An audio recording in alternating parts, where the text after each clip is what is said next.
Ruth stood still, her chest rising and falling as she held back the storm within. Without another word, she turned around and walked out of the compound, the sting of Mama Doris's final words trailing behind her like smoke from a fire that refused to die. The sun was high, but the world around her felt cold.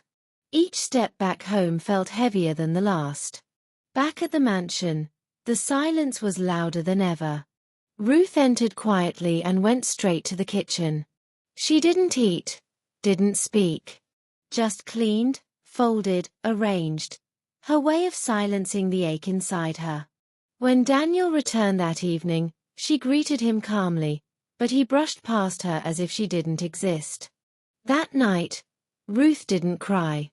She opened her notebook again and wrote, "They see poverty as a stain, but my heart is clean. I may not wear gold, but my love is pure. One day, this will all be behind me." The next morning, Ruth woke up early as usual. Her cheek still carried the faint mark of the slap, but her eyes held something new, resolve. She prepared Daniel's breakfast and placed it on the table. He ate in silence, scrolled through his phone, then stood to leave.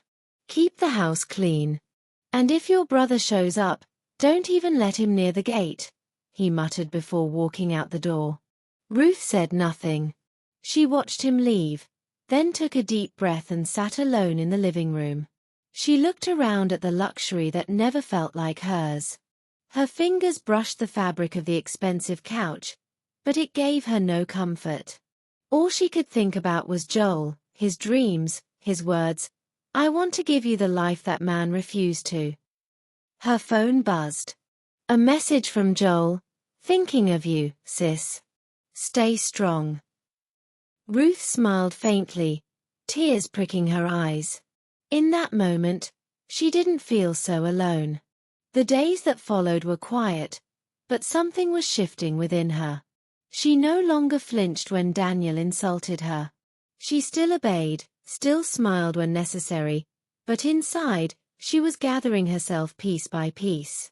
One afternoon, Daniel came home with Tina and Fred. They laughed loudly as they entered. Ruth brought them drinks as always. Tina took one look at her and said with a smirk, "Still dressing like you're heading to a church choir." Fred chuckled. "Daniel, you really picked her up from a local outreach, didn't you?" Daniel didn't even look at her. "She's good at keeping the house quiet." "That's enough." Ruth stood there, holding the tray, her face calm. But her hands trembled slightly. She placed the tray down and turned to leave the room. Behind the kitchen door, she let out a quiet breath. That evening, after the guest had gone, she stood before Daniel again.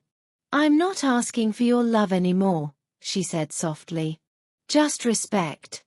Just a little dignity." Daniel glanced at her with disdain. "Dignity isn't for people who beg to survive." Ruth didn't reply. She just turned and walked out of the room. That night, she packed a small bag. Not to run away, but just in case. She placed her notebook inside, the only thing that carried her truth. Then she lay down beside a man who never once asked if she was okay. In her heart, she knew, love shouldn't feel like surviving.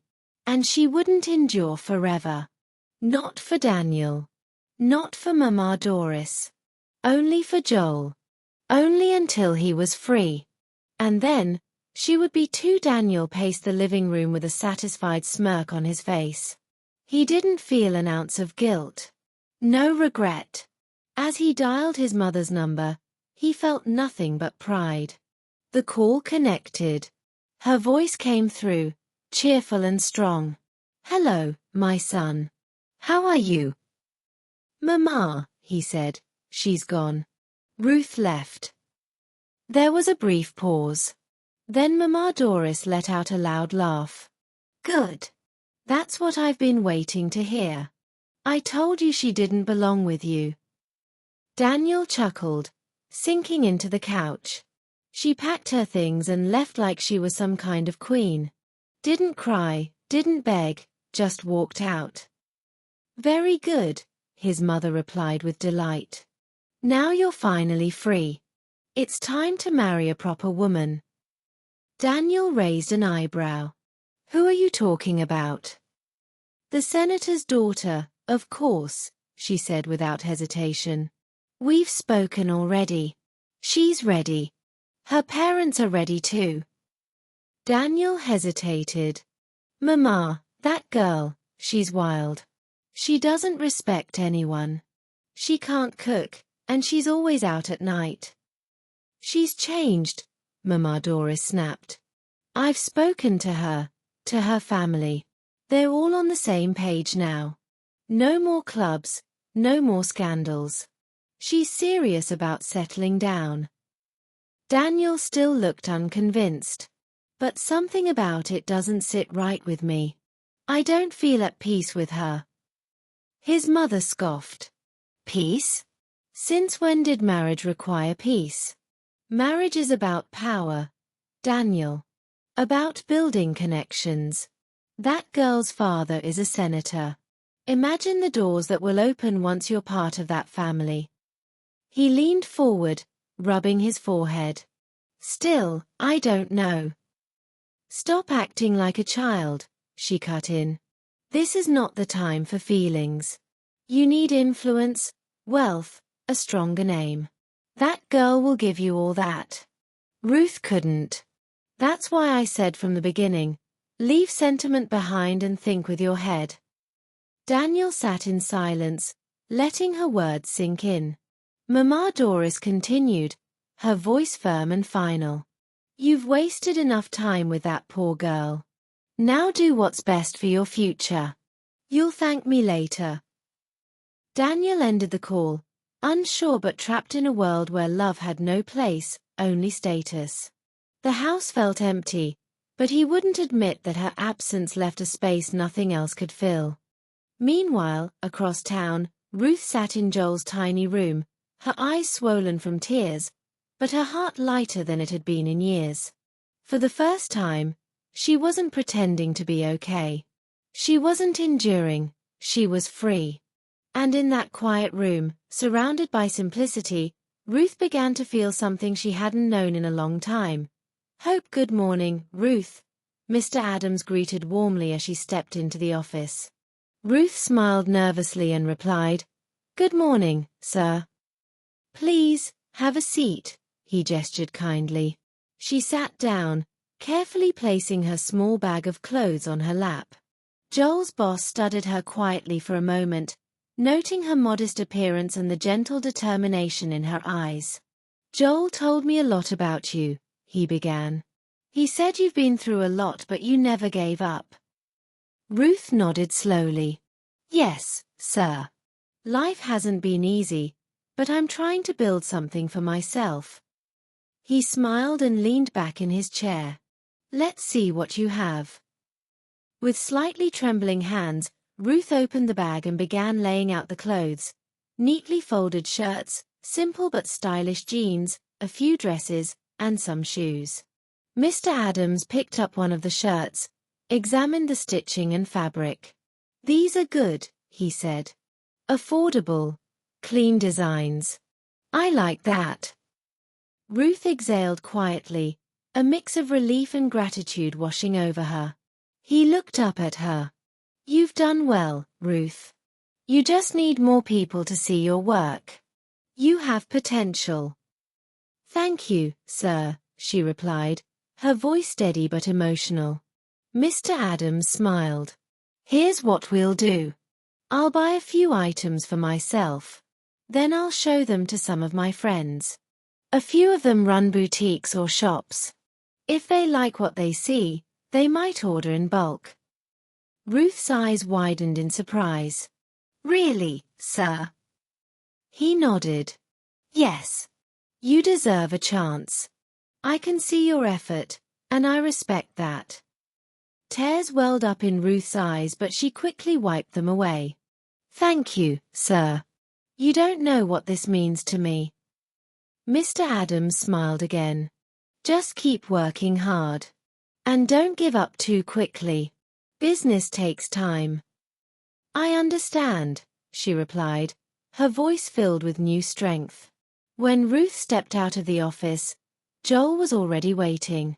One look at her face and he knew. It went well. They hugged tightly. He bought some clothes, she whispered. And he wants to help more. Joel grinned, his heart full. I told you not to give up. That evening, Ruth sat by the window, watching the sunset. For the first time in a long while, she felt peace. No longer trapped by Daniel's insults or Madame Doris's pride. She was building something, slowly, yes, but with her own hands. And that meant everything. Good morning, sir, Ruth greeted softly, standing with her bag in hand.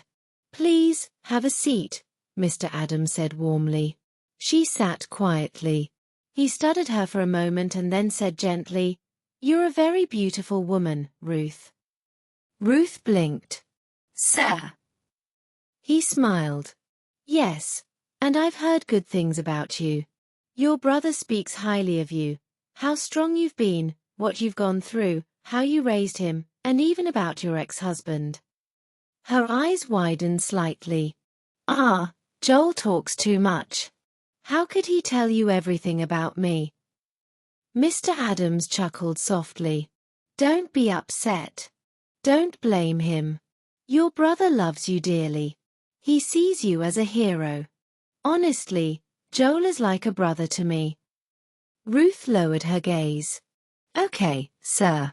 I understand. She opened her bag and began to bring out shirts. So, sir, which one do you like? Mr. Adams glanced at the clothes but gently shook his head. I didn't call you here to buy clothes. Her expression changed immediately. You didn't? She asked, standing up. So I left my house, paid transport, and came here for nothing? That's not fair, sir. You should have told me if you just wanted to see me. Mr. Adams stood as well, lifting his hands gently.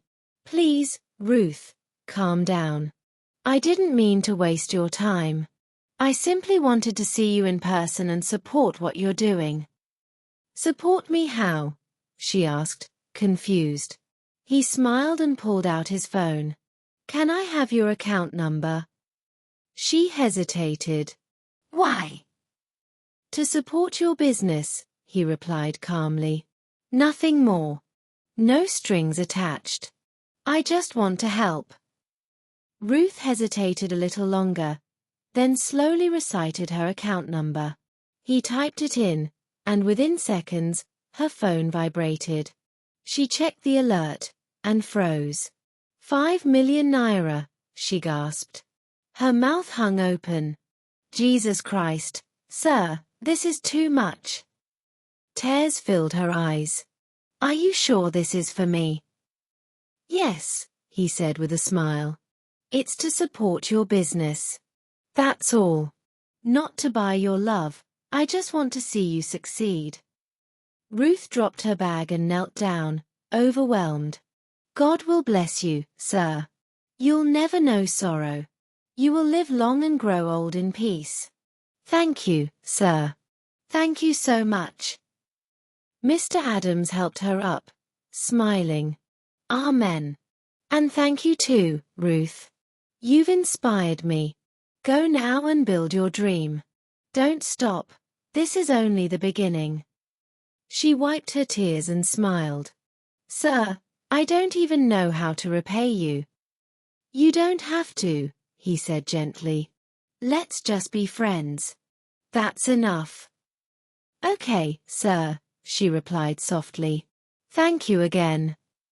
As she left the hotel, she clutched her phone to her chest.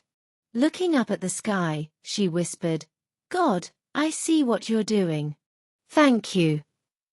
While Ruth focused on her future and poured her heart into building her business with Mr. Adams's generous support, Daniel's life took a very different turn. He was now with Betty, the senator's daughter, his mother's dream woman. Betty was glamorous, extravagant, and loud. Her scent was always bold, her words even bolder. One sunny afternoon, she sat next to Daniel in the living room and leaned in with a sweet voice. "Baby," she purred, "I have a business idea." Daniel looked at her lazily. "What kind of idea?" She grinned confidently. "A real one. The kind that'll make you rich. Richer than the richest man alive." That caught his attention. He sat up. "Tell me more." She pulled out a file and laid some papers before him. "Import and export. I've got the right contacts. All we need is capital." Daniel scanned the documents. Sounds big. But I don't have that kind of money right now." Betty placed her hand gently on his shoulder. "Then borrow. Use your properties, your houses, your cars, as collateral. This is solid. It'll blow. You'll thank me later." Daniel scratched his head. "Use my houses? My cars?" "Why not?" she smiled. "They're just sitting there. You're not poor. You're a big man. If this business clicks, you'll be bigger than Dangote." Her words entered his mind like sugar. He stayed up all night, thinking. By the next week, Daniel had visited the bank. He took out a massive loan, billions of naira. He signed all the papers, used his properties as collateral, and walked out confident that he was on the path to greatness. Days turned into weeks. No updates came from the partner Betty had introduced. Daniel began checking his phone every 5 minutes. One day, he asked Betty, "Have you heard from your partner? The one handling the goods?" Betty yawned. "Relax, Daniel. Business takes time." Another week passed. Daniel was now restless, barely sleeping, hardly eating. His heart raced whenever his phone rang. He feared it was the bank calling. Finally, one evening, he exploded. "Are you playing with me? Where is your partner? It's been 3 weeks and nothing." Betty rolled her eyes. "Why are you shouting like a market woman? Be a man. Stop behaving like a village goat." Daniel stood, pointing at her. "You're a demon. You came into my life to ruin me." Betty stood too. "And who forced you? I gave you an idea. You jumped into it. Were you under a spell?" Daniel grabbed his head in frustration. "I told the bank I'd repay everything in 6 months. 6 months. Betty. What am I going to do now?" She shrugged. "That's your business. I did my part." Daniel stared at her in disbelief, heartbroken. "You used me." Betty picked up her phone and bag. "Don't call me again unless you're calm. I don't deal with men who scream like children." And with that, she walked out, leaving Daniel broken, surrounded by silence, swallowed by regret. She stormed out, slamming the door behind her. Daniel sat down, trembling. For the first time in his life, he felt weak, lost, and utterly alone. A month had passed since Mr. Adams had given Ruth the 5 million naira. Since then, she had opened a beautiful boutique in a busy part of town. Her business was thriving, and she was focused, hardworking, and at peace. But something new was stirring in her heart. Mr. Adams was no longer just a benefactor. They spoke more often, and he visited her shop whenever he could. He smiled warmly when she spoke and admired her wisdom and calm demeanor. Ruth, too, noticed a feeling she hadn't experienced in a long time: peace. Mr. Adams treated her with kindness and respect. He never raised his voice or tried to control her. He listened. Before long, others noticed the way they looked at each other. Joel once teased her, "Sister, are you falling in love?" Ruth smiled shyly and replied, "Let's see where this goes." Though they were not yet married, it was clear to everyone that something beautiful was blossoming. Meanwhile, Daniel's life was unraveling. The loan he had taken from the bank had become a nightmare. His supposed business partner had vanished, Betty, the senator's daughter, no longer visited, and the bank calls demanding repayment came daily. He was restless, angry, and bitter. One evening, while scrolling through his phone, he saw a post someone had shared, a photo of Ruth and Mr. Adams at an event, smiling and sitting close, clearly happy. The caption read, "Power couple goals. This woman deserves all the love in the world." Daniel froze. He could barely breathe. Zooming in, he confirmed it was Ruth, sitting beside a man richer, kinder, and more powerful than him. His heart sank. Dropping his phone, he cried out, "No, no." His chest ached with pain and regret. How did she move on so fast? Why is she the one smiling? In his anger, he called his mother. "Mama, are you happy now?" he demanded sharply. Doris was surprised. "Daniel, what's wrong?" he shouted. "Ruth is dating that rich hotel owner. You told me to leave her, said she was nothing. Now look at me, broken and in debt, while she's living her best life." His mother snapped, "Daniel, stop shouting. You're a grown man. Use your senses." Daniel lost control. "You're the cause of all this. You and that cursed Betty," she shot back. "You never listened. You pushed me away, lied about your wife, brought another woman into the house, and now you blame me." Daniel was silent. She continued, "You're useless, like your father. He beat me and died with nothing. Like father, like son." Daniel's voice weakened. "Don't curse me." "Then don't call me again to cry like a child," she yelled before hanging up. Daniel sat on the floor, shaking. His life was in ruins. The woman he had rejected was thriving, while the one he chose had vanished. Covering his face, he whispered, "I've made the biggest mistake of my life." Days grew darker for Daniel. The bank gave him a final warning. With no money, no support, and no peace, his house was up for auction. He stayed inside, angry and bitter. One painful evening, he called Betty. After several rings, she answered casually, "Hello." "Betty, it's Daniel," he stammered. Silence followed before she laughed. "So you still have the nerve to call me?" "Betty, please," Daniel begged. "I need help. Everything's falling apart. You told me to take that business. Now I'm broke, and the bank is after me. Please talk to your father." Betty hissed, "Listen, Daniel, I don't have time for your nonsense. I'm at a restaurant now, enjoying myself with a real man, not a beggar like you. Betty, please, don't beg me. Face your problems like a man. You thought you were smart. Now look at you, useless, broke, and empty." Then she hung up. Daniel stood still, the phone slipping from his hands. His breathing grew heavy, his eyes red with rage. He recognized the restaurant she mentioned. Overcome with anger, he grabbed a gun he kept for security but never used. He rushed out, got into his car, and drove straight there.